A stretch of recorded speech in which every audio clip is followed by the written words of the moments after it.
오늘의 이야기는 어느 정도 상당히 익숙한 이야기 중에 하나일 겁니다. 한 번쯤은 다 설교를 들어봤던 내용이고요. 저도 이 내용을 2017년에 한번 설교했었던 적이 있었습니다. 바로 아말렉과의 전쟁 이야기인데요. 이 이야기를 기억할 때 여러분 반드시 아말렉과의 전쟁을 이야기할 때는 꼭 한 가지,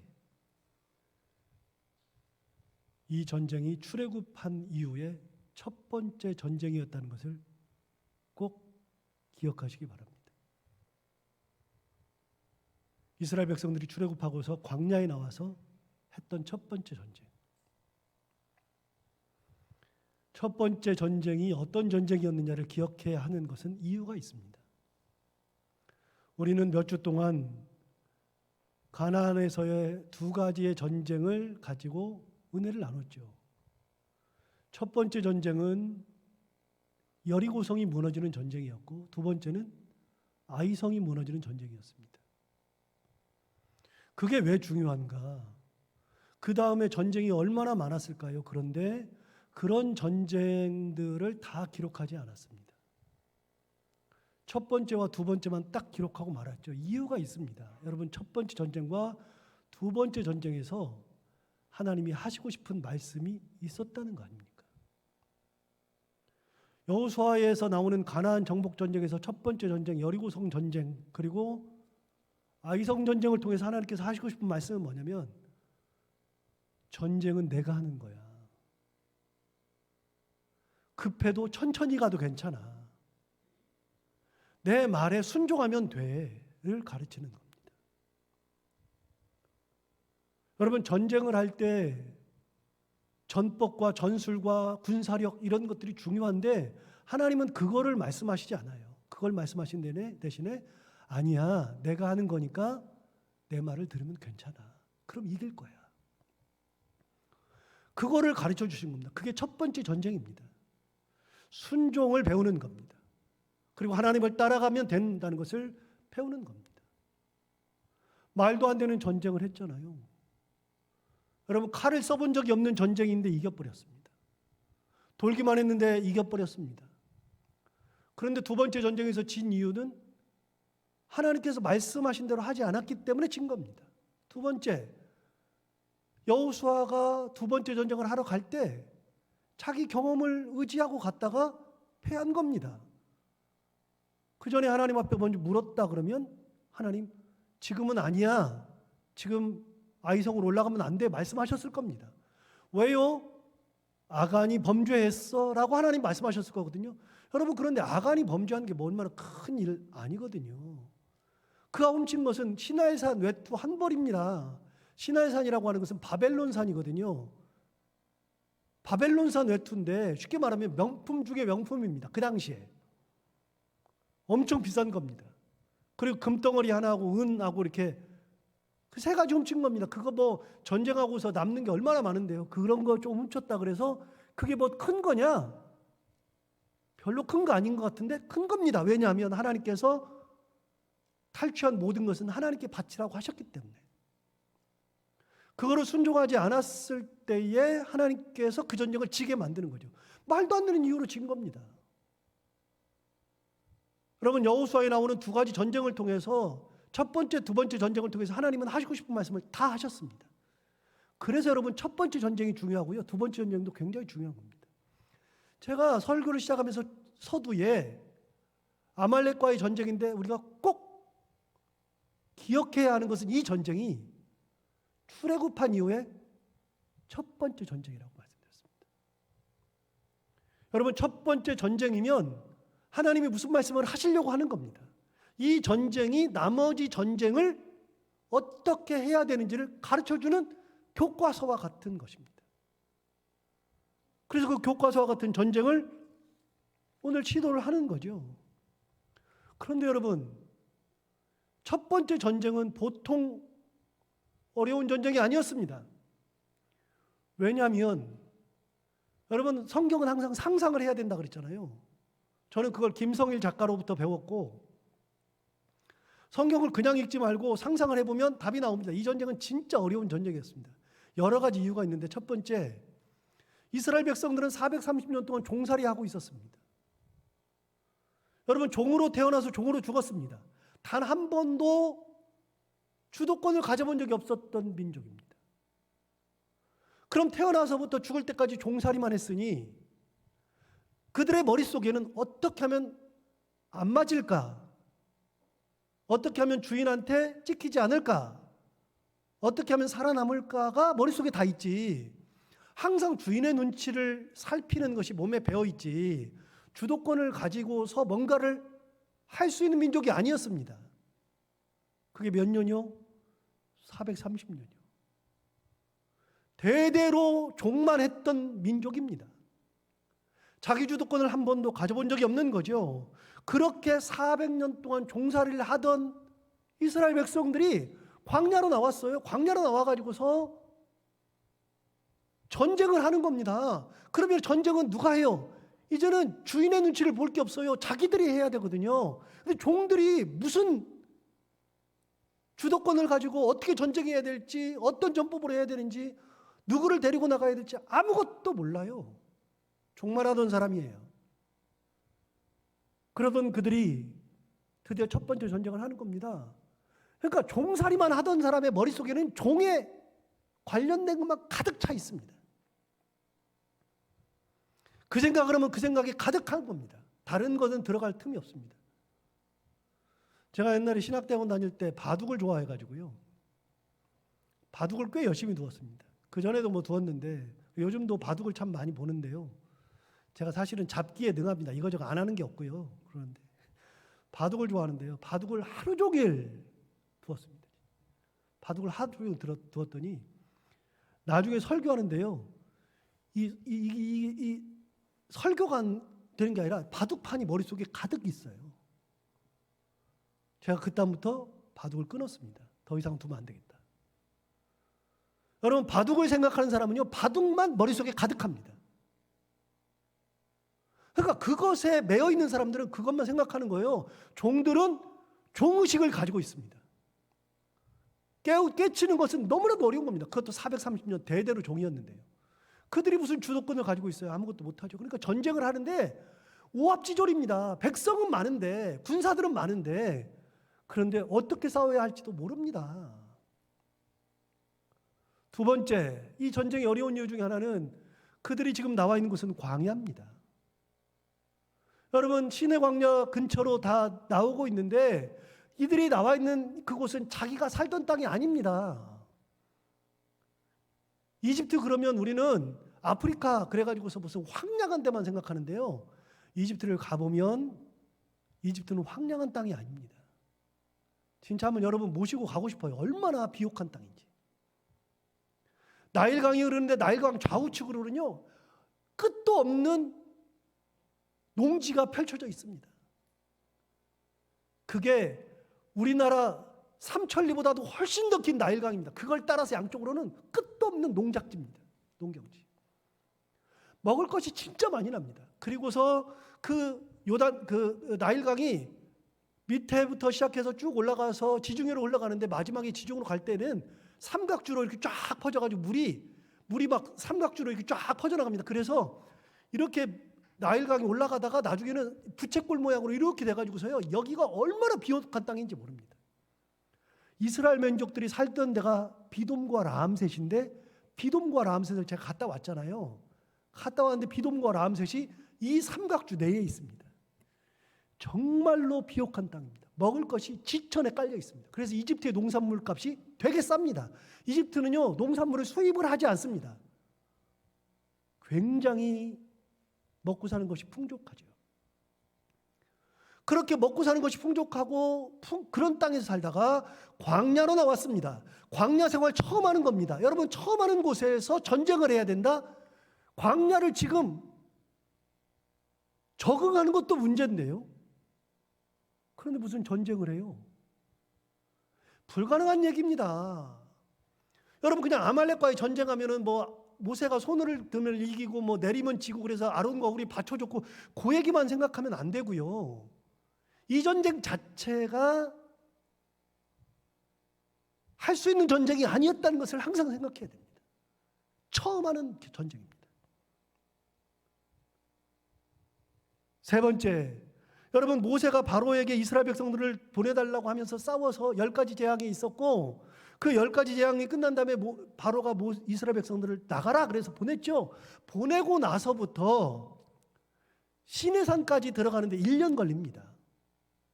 그래서 출애굽해서 시내산까지가 1년 걸리는데, 성경의 출애굽기에 시내산에 도착하는 게 19장이고요. 20장에 보면, 그래서 출애굽기가 40장인데요. 19장까지가 시내산 도착하는 얘기고요. 20장에서 십계명을 받습니다. 그리고 20장부터 40장까지는요, 이야기가 기록되어 있는 게 아니라 십계명과 관련된 내용, 율법 얘기만 쭉 있습니다. 그래서 출애굽기 20장부터는 읽기가 너무나도 어렵습니다. 40장까지. 우린 출애굽기 읽기 쉽다 그러잖아요. 멋모르고 하는 소리예요. 20장부터 읽기가 너무나도 어렵습니다. 20장에서 십계명을 받는데, 여러분, 출애굽해가지고서 이스라엘 백성들이 홍해를 건너는 이야기, 그게 이스라엘 백성들이 홍해 건너는 이야기가 14장 나오고요.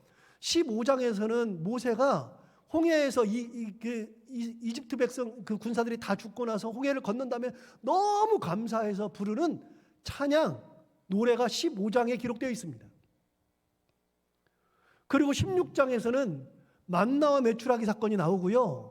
오늘 본문이 있는 17장 바로 앞에, 본문 이 아말렉과의 전쟁 바로 앞에는요, 이스라엘 백성들이 물이 없다고 난리를 펴가지고서 하나님께서 반석에서 물 나오게 하셔서 물을 마시는 장면이 나옵니다. 그러니까 여러분, 출애굽해가지고 홍해 건너고 만나와 메추라기 받고 물 울고 불고 그래가지고 물 받는 사건까지가 거기고요. 그 다음에 오늘 전쟁 이야기고요. 그리고서 19장에서 시내산 도착하는 겁니다. 그러니까 1년 사이에 벌어지는 일인데요. 이것이 여기 지금 다 기록되어 있거든요. 그러니까 이스라엘 백성들은요, 정신이 하나도 없습니다. 정신이. 그 1년 사이에. 종에서부터 나왔죠. 광야로 들어갔죠. 그리고서 막 광야에서 못 살겠다 그러고서 막 우리 다 죽는다 그러고서 홍해 건너는 이야기, 만나와 메추라기 받는 이야기, 물 받는 이야기, 그런 얘기들이 쭉 있으니까 이스라엘 백성들은 한 번도 경험해 보지 못한 것들을 지금 막 경험하고 있는데, 그 상황 속에서 광야에서 적응하고서 뭐 대단한 것을 하면서 그렇게 전쟁을 하는 게 아니라 정신이 없어서 먹고 사는 것도 해결을 못 해가지고 하나님 앞에 맨날 불평불만만 하던 그 민족이 지금 전쟁하는 겁니다. 그래서 여러분, 성경을 통째로 보시면, 장수를 쭉 보시면서 보시면, 이 중간에 이 사건이 들어가 있으면, 아하, 이 사람들 정신 없었네. 답이 딱 나옵니다. 1년 사이에 그 모든 것들을 다 했어야 했으니까 이 전쟁을 하는 것은 쉬운 것이 아닙니다. 그런 그들이 맨날 일만 생기면 불평불만하고 그러던 그들이 전쟁을 하는 겁니다. 말도 안 되는 전쟁을 하게 되는 것이죠. 광야에서 아말렉을 맞닥뜨리게 되었는데 예상치도 못했던 일입니다. 이스라엘 백성들이 광야 나가면서 우리는 아말렉을 만나서 전쟁해야 할 거야, 그 생각하고 남겨간 게 아니에요. 아말렉이라는 민족이 있는지도 몰랐어요. 그런데 가서 보니 진짜 먹고 살 게 없어가지고 하나 먹을 거 달라고 그랬더니 만나 겨우 받고 메추라기도 받고 뭐 물도 받았는데, 그러면서 야 겨우 먹을 거 해결했는데 갑자기 적이 나타났으니까요. 쉬운 전쟁이 아니었습니다. 그래서 여러분 기억하십시오. 아말렉과의 전쟁은 광야에서 이스라엘 백성들이 했던 첫 번째 전쟁이라는 거. 결코 쉽지 않은 전쟁을 해야만 했다는 거. 근데 이게 왜 중요해요? 이 전쟁을 어떻게 하느냐에 따라서 하나님의 메시지가 있거든요. 하나님이 말씀하시고 싶은 게 있는데, 그 말씀이 뭐예요? 그 말씀대로만 하면 앞으로의 전쟁은 그냥 괜찮은 거다라고 말씀하시는 거예요. 하나만 얘기하면 되잖아요. 그래서 여러분, 광야에서 전쟁은 기억이 안 나요. 이 전쟁만 기억나지. 아말렉과의 전쟁은 우리가 알잖아요. 맨날, 그런데 아말렉과의 전쟁도 잘 모르고 이 광야에서 첫 번째라는 것도 모르고 맨날 뭔 생각만 하냐면 모세가 손을 들면 이기고 뭐 그래서 아론과 우리 받쳐줬다, 맨날 그런 생각만 하죠. 아니요. 진짜 중요한 것은 이게 첫 번째 전쟁이었다는 겁니다. 그렇게 예상치 못한 적을 만나서 전쟁하게 되었을 때 모세가 어떻게 하느냐?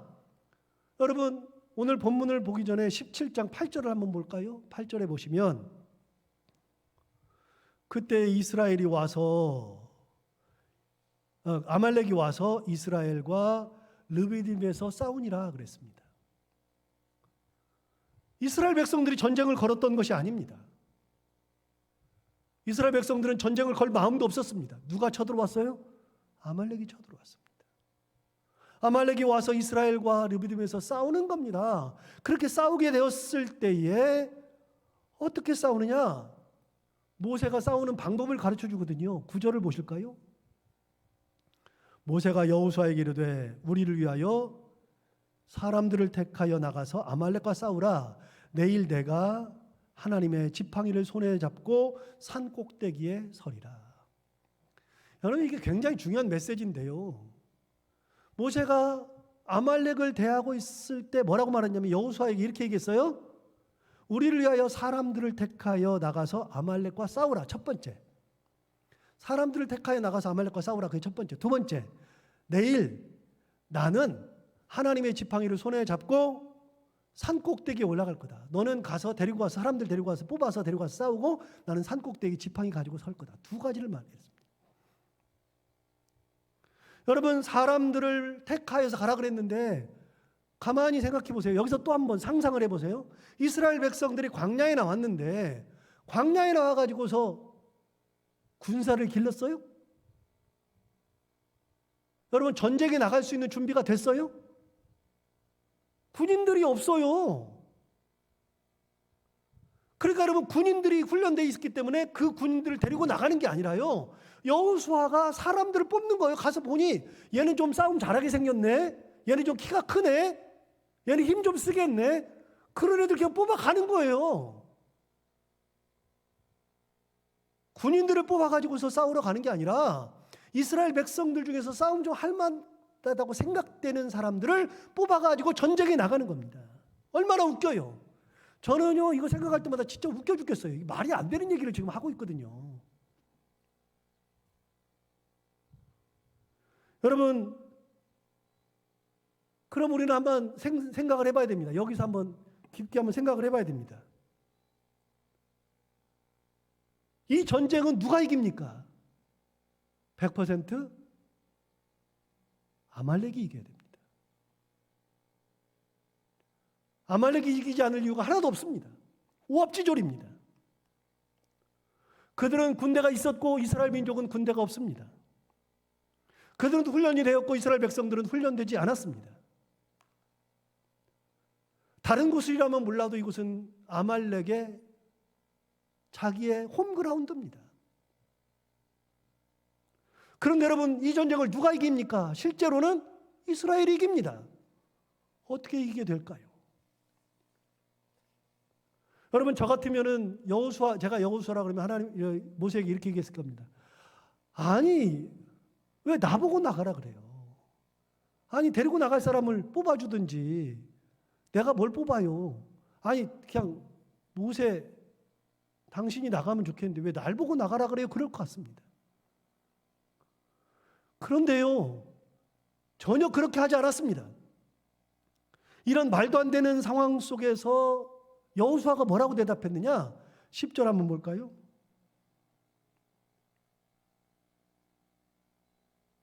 10절을 보시면 여호수아가 모세의 말대로 행하였다라고 되어 있습니다. 모세의 말대로 행하였는데, 여러분, 이게 진짜로 대단한 것인 게요, 토를 달지 않았습니다. 어떻게 이런 일이 벌어질까요? 그런 말을 하지 않고 토를 달지 않았습니다.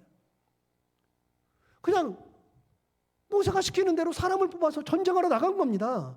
여러분, 여호수아가 바보 멍청이가 아닌데요, 나가봐야 안 되는 거 뻔히 아는데요, 이 전쟁 해봐야 이길 수 없다는 거 아는데요, 그런데 여호수아가 모세의 말대로 행하였다, 정확하게 얘기하죠. 토를 달지 않고 모세의 말대로 행하였다.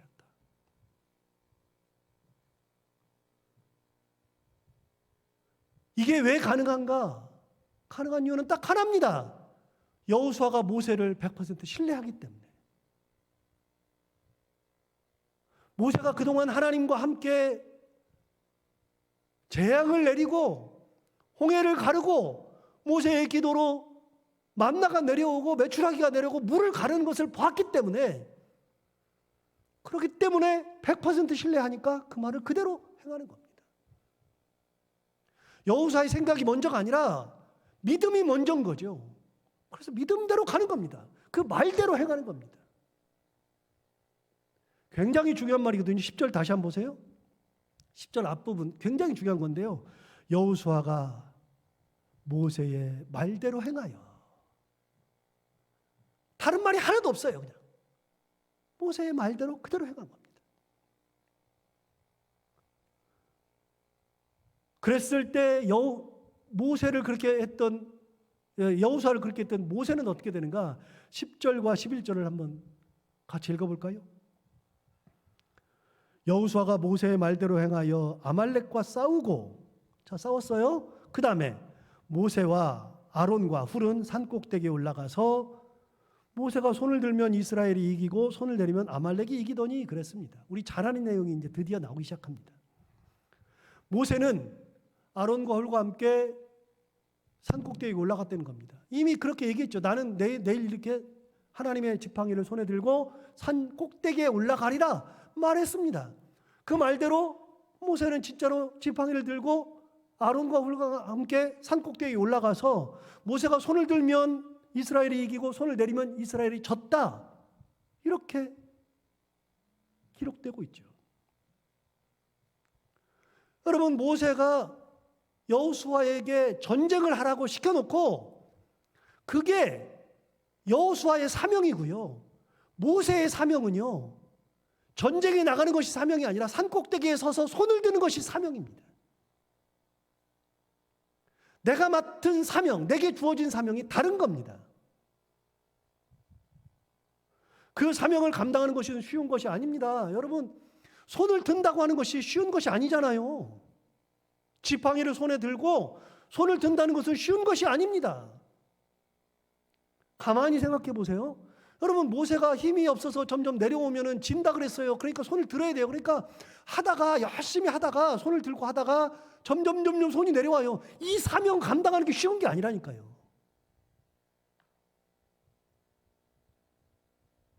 자기 힘으로 감당할 수 없는 사명이에요, 이게.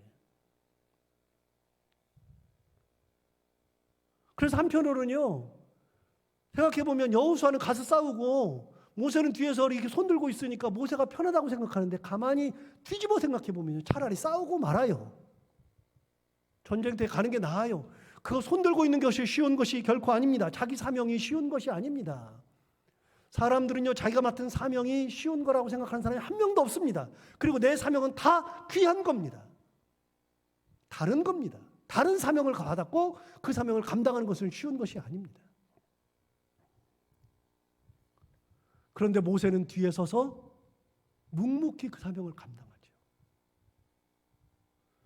주석을 찾아보면 모세가 손을 든 것은 기도하는 것이라고 이야기하고, 많은 목회자들이 설교할 때 모세가 손 들고 기도했다라고 설교하는 것을 저도 다 들었습니다. 저도 일정 부분은 그거에 동의합니다. 맞습니다. 기도했을 것 같습니다. 그런데 하나의 의문이 생기는데요. 여러분, 기도를 했다면, 하나님 앞에 기도한다면 굳이 손을 들고서 이렇게 기도해야 돼요? 싸움하는 내내 손 들고 있어야 돼요? 그게 기도예요? 여러분, 하나님은 골방에서 기도해도 다 아시는데 굳이 손을 막 들고서 기도해야만 그 기도가 응답돼요? 그게 기도예요? 저는 그렇게 생각 안 하거든요. 하나님이 이기게 하셨으면 기도를 안 해도 이기게 하세요. 골방에서 해도 이긴다고요. 그러니까 굳이 기도했다라고 생각하기에는 굉장히 비약이 있지 않느냐라는 생각도 하지만 한편으로는 기도했을 것 같기도 해요. 손 들고 뭐해요? 하나님 앞에 기도하죠. 근데 중요한 게 하나 있습니다. 여러분, 진짜 손을 든 이유는 모세가 그 전쟁하는 여호수아와 그 군인들 앞에 내가 손을 들고 있다고 하는 거, 내가 뒤에서 응원하고 있다는 것을 보여주는 겁니다. 그게 사명입니다. 기도로 보여주고 있든 아니면 진짜로 보면서 응원하고 있든 그것이 기도든 아니든 상관없이 모세의 사명은 손을 드는 것이 사명이었습니다.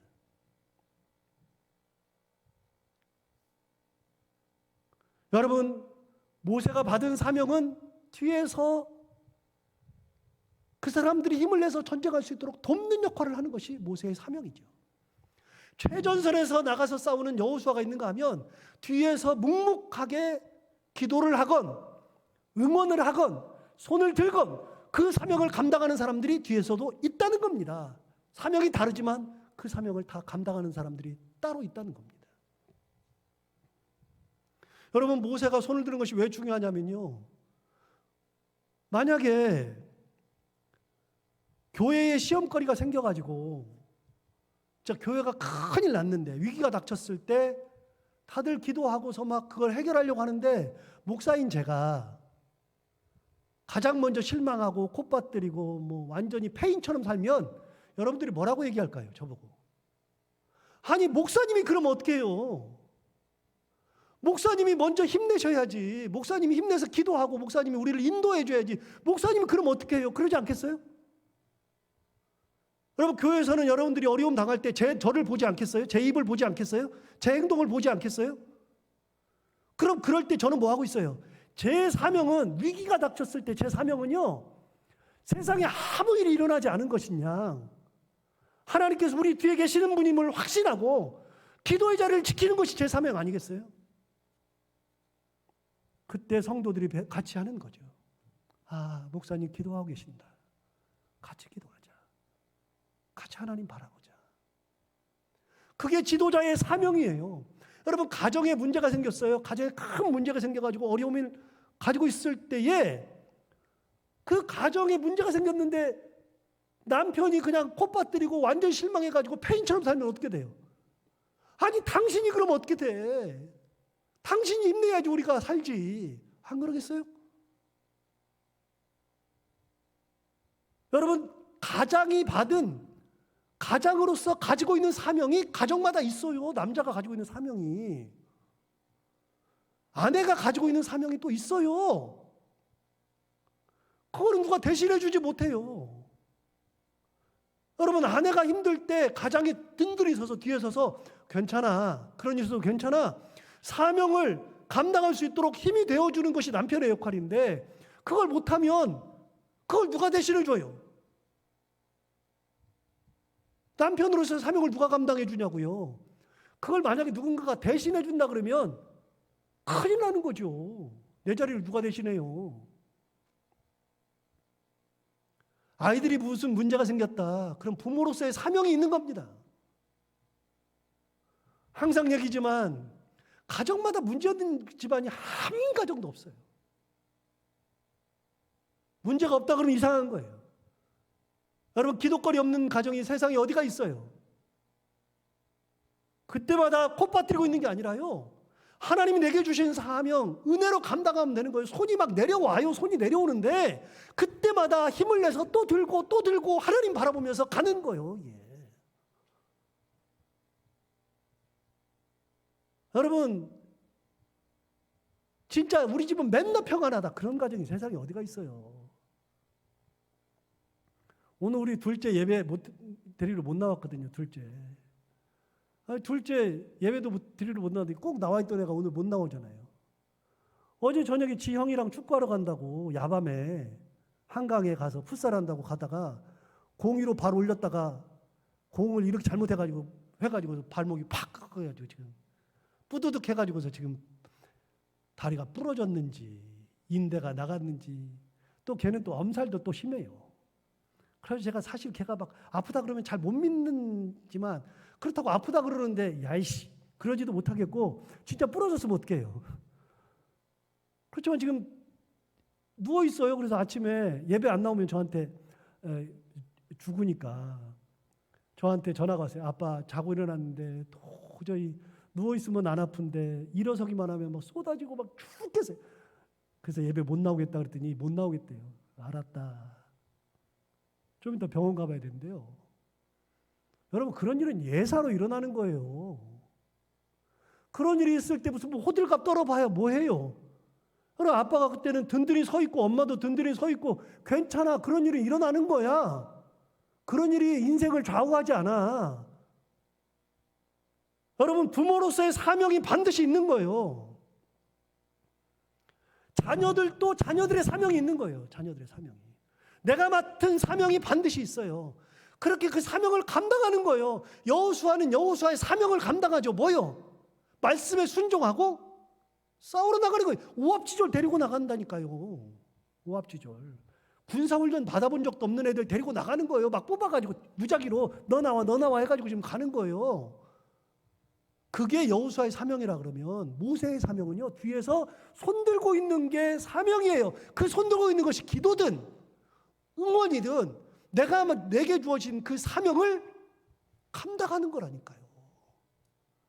그것이 같이 감당되어질 때, 사명이 같이 감당되어질 때, 그때 역사가 일어나죠. 자, 여호수아가 가라 그랬는데 안 가버렸어요. 그럼 그 전쟁은 이기나 보나마나 뻔한 거 아니겠어요? 여러분, 여호수아가 나갔는데 모세는 말만 하고 산꼭대기에 올라가서 손을 들지 않아요. 그럼 그 전쟁은 보나마나 뻔한 거 아니겠어요? 여러분, 누구든지 내게 주신 사명을 기쁨으로 감당할 때 어려움이 없어서 감당하는 게 아니에요. 어려움이 다 있어요. 여러분, 사명 감당하면서 어려움 없는 사람이 어디가 있어요? 회사 다녀보세요. 회사 다니면 맨날 무슨 생각해요? 이놈의 회사 때려쳐야 되나? 그런 생각들 다 하죠. 그런데 여러분, 그 스트레스가 엄청나죠. 그런데 그 스트레스는요, 회사 안 다니면 그 스트레스는 없어요. 회사를 다니니까 스트레스가 있는 거예요. 결혼해서 자녀를 낳았으니까 그 스트레스가 있는 거예요. 자녀가 없으면 자녀가 없어서 스트레스예요. 중요한 게 있어요. 첫 번째 전쟁에서 가르쳐 주는 게 뭐냐면, 이 광야 생활하는 동안에 하나님이 내게 주신 사명을 잘 감당하고 말씀대로만 갈 때 승리가 주어지는 겁니다. 여러분, 12절을 보세요. 그 사명을 감당할 때 얼마나 힘들었어요? 그런데 그럴 때 12절을 보시면 모세의 팔이 피곤함에 그들이 돌을 가져다가 모세의 아래에 놓아 그가 그 위에 앉게 하고, 아론과 훌이 한 사람은 이쪽에서 한 사람은 저쪽에서 모세의 손을 붙들어 올렸더니 그 손이 해가 지도록 내려오지 아니한지라. 유명한 말이죠. 아론과 훌이 모세의 손을 한쪽씩 붙잡아 가지고서 돌 갖다 앉혀놓고 앉은 다음에 손 들게 해가지고 양쪽에서 이렇게 받친 거죠. 우리 다 아는 얘기니까. 사명을 감당할 때 힘드니까 누군가가 도와준다, 이런 얘기겠죠. 그런데 이 설교를 할 때 많은 분들이 뭐라고 설교하냐면, 저도 이렇게 똑같이 이제 지금까지 생각했고요. 뭐라고 설교하냐면, 우리 중에 아론과 훌이 있어야 된다. 그래서 성도들 중에서는 아론과 훌이 반드시 나와야 된다. 그래야지 된다라고 설교했어요. 저도 일정 부분 동의해요. 똑같이. 그런데 저는 설교를 준비하면서 다른 생각을 해봤어요. 여러분, 아론과 훌이 있어야 되는 것은 맞아요. 딱 맞아요. 그런데 여러분, 아론과 훌이 언제 나오냐면, 아론과 훌은 내가 사명을 감당할 때 돕는 손길로 나도 모르는데 나오는 거예요. 사명을 감당하지 않을 때는요, 나 못해. 그럴 때는 아론과 훌은 안 나와요. 내가 하나님의 말씀대로 끝까지 붙들고 사명을 감당하면 나도 모르는 도움의 손길들이 오는 거예요. 어떤 사람은 아론으로 오고 어떤 사람은 훌로 오는 거예요. 재밌는 게 있어요. 여러분, 오늘 본문에서 모세가 아론과 훌을 데리고는 올라갔지만 그들에게 이렇게 말한 적이 없어요. 야, 돌 가져와.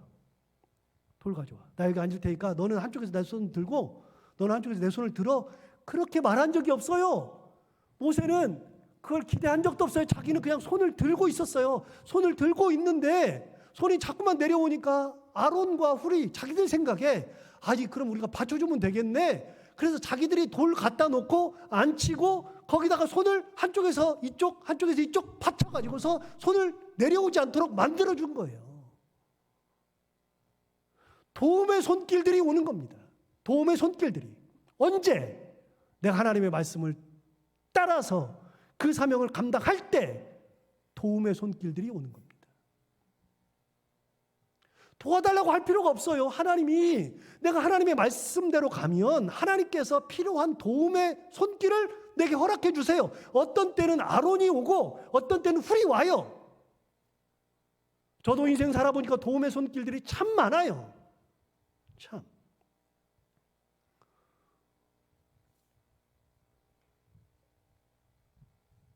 제가 어제 예기치 않게 외식을 2번 했는데요. 진짜 거의 잊지 않는 얘기인데, 어제 낮에는 당회원들하고 임시당회 하면서 점심 식사하고 저녁에는 또 이제 신방 가가지고 신방 한 다음에 또 저녁을 먹고 왔는데 저 식사를 하고서 오는데 두 번 다 같은 경험을 했어요. 돌아오는 길에 한 우리 장로님이 아들 얘기를 하면서 그 아들이 어렸을 때 뭐 좀 힘들게 그렇게 있었는데 제가 어디 취직할까 그랬는데 정말로 누군가의 도움으로 취직하게 되었다는 거예요. 그래 취직했다는 거예요. 상상할 수 없는 도움으로. 그런데 저녁에 식사하고 오는데 같이 타고 있던 우리 집사님이 제 옆에서 이런저런 얘기를 하면서 본인이 지금 취직한 것은 친구가 도와줘서래요. 여러분 그런 도움의 손길들이 우리 곳에는 얼마든지 많아요.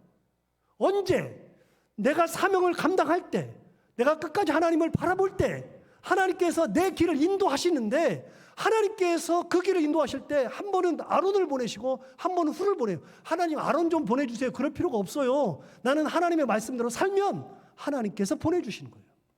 하나님께서. 그래서 여러분 내가 내 일을 챙기는 게 아니라요. 나는 하나님의 은혜 가운데 살면 돼요. 말씀 붙들고 살면 돼.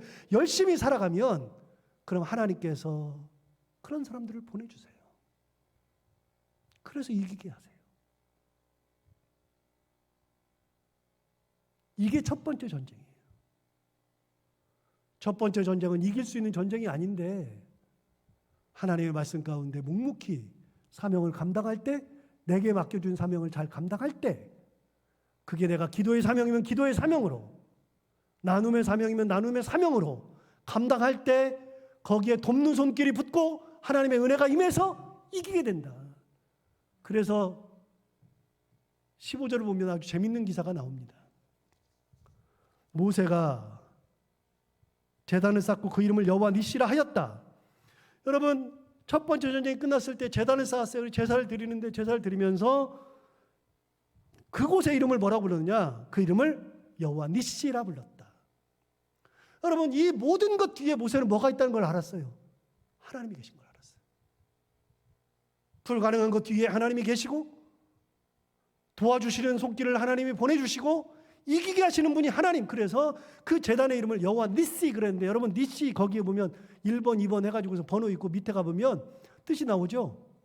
나의 깃발이라는 뜻이죠. 깃발. 무슨 말이에요? 그래서 여러분 여호와 이레는 어디서 나오는 단어죠? 아브라함이 이삭을 바쳤을 때 여호와 이레가 나왔죠. 여호와 니시는 어디서 나와요? 여기서 나와요. 여호와 니시.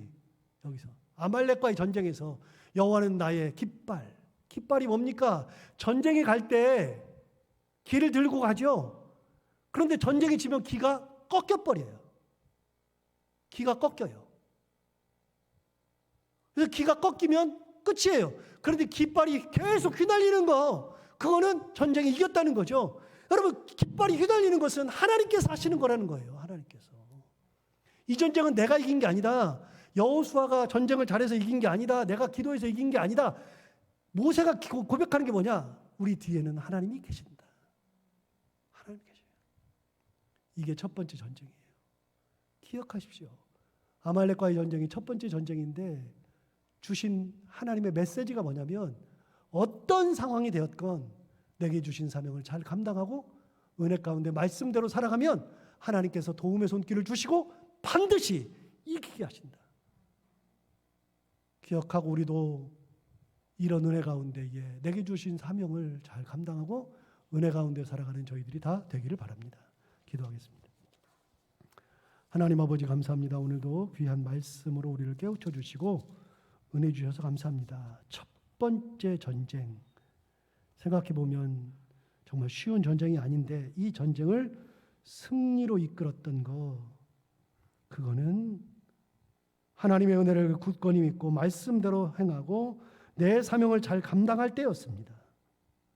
하나님 아버지 우리에게 주어진 사명이 무엇이든 가정에서 일터에서 교회에서 많은 사람들과의 관계에서 내게 주어진 사명을 믿음으로 잘 감당하고 아무리 힘든 일이 있어도 끝까지 기도의 자리를 지키고 하나님을 의지할 때 승리할 수 있다는 거 항상 고백하면서 우리가 모세처럼 여호수아처럼 그렇게 하나님 앞에 귀하게 쓰임 받으며 살아가는 저희들, 승리하며 살아가는 저희들이 되게 하여 주옵소서. 예수님 이름으로 기도하옵나이다.